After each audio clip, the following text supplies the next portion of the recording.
ఇదిగో మనుష్య కుమారుడు పాపుల చేతికి అప్పగించబడతాడు, ఆయన శ్రమ పడతాడు, శిలువ వేయబడతాడు, సమాధి చేయబడతాడు, సమాధిలో పాతి పెట్టబడతాడు, తిరిగి 3వ దినమునందున ఆయన తిరిగి లేస్తాడు. హల్లెలూయా, హల్లెలూయా, తిరిగి లేస్తాడు. ఆయన శ్రమ చేయబడ్డాడండి.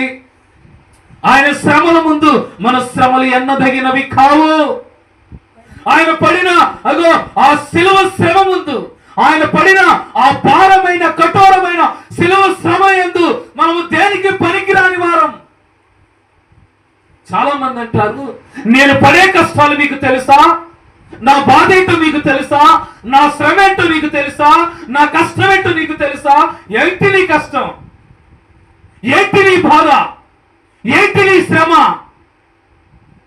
దేవుడితో పోల్చుకుంటే, ఆయనతో పోల్చుకుంటే నువ్వు పడిన శ్రమ ఎంతటి శ్రమ అండి? ఈ బాధలు నీకొస్తే నువ్వు భరించలేమంటారు. నాకున్న కష్టాలు నీకొస్తే అసలు నువ్వు తట్టుకోలేమంటారు. ఏంటి నీ బాధ, ఏంటి నీ కష్టం, ఏంటి నీ శ్రమ? యోబు కంటే ఎక్కువ పడ్డావా నువ్వు శ్రమలు? యోబు కంటే ఎక్కువ కష్టపడ్డావా, బాధపడవలసపడ్డావా? లేదే. హల్లెలూయా, హల్లెలూయా, హల్లెలూయా. దావీదు కంటే ఎక్కువ పడ్డావా నువ్వు కష్టాలు? క్రీస్తు కంటే ఎక్కువ పడ్డావా నువ్వు కష్టాలు? దేవునికి స్తోత్రం. హల్లెలూయా. పౌలు వలె శ్రమలు అనుభవించామా? పౌలు వలె అనేకమైనటువంటి ఇదిగో ఇబ్బందుల్లో, ఇరుకుల్లో, నిందల్లో, కష్టాల్లో మనం పడగలిగినామా? ఆ మాట చెప్పడానికి పౌలు ఎంత కష్టపడి ఉంటాడు. నేను క్రీస్తు రూపంలో నడుచుకున్న ప్రకారం మీరు నన్ను పోలి నడుచుకున్నట్టే క్రీస్తు ఎలాగో శ్రమ పడ్డాడో పౌలు గారు కూడా అదే రకంగా శ్రమ పడ్డాడు, అదే కష్టాలు పడ్డాడు, అదే నిందలు పడ్డాడు.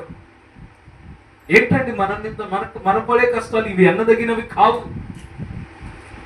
దేవునికి స్తోత్రం కలుగును గాక. హల్లెలూయా. నేను అంటాను, శ్రమ పడిన వాడు క్రైస్తవుడే కాదు, కష్టపడిన వాడు క్రైస్తవుడే కాదు, బాధపడని వాడు క్రైస్తవుడే కాదు.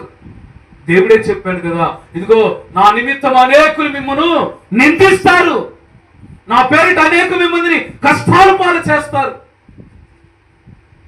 అంతం వరకు సహించువాడే ధన్యుడు. అంతం వరకు సహించేవాడు మాత్రమే ధన్యులుగాను ధన్యురాలుగాను నువ్వు దేవుడి లెక్కలో, దేవుడి పరిగణలోకి రాబడతావు.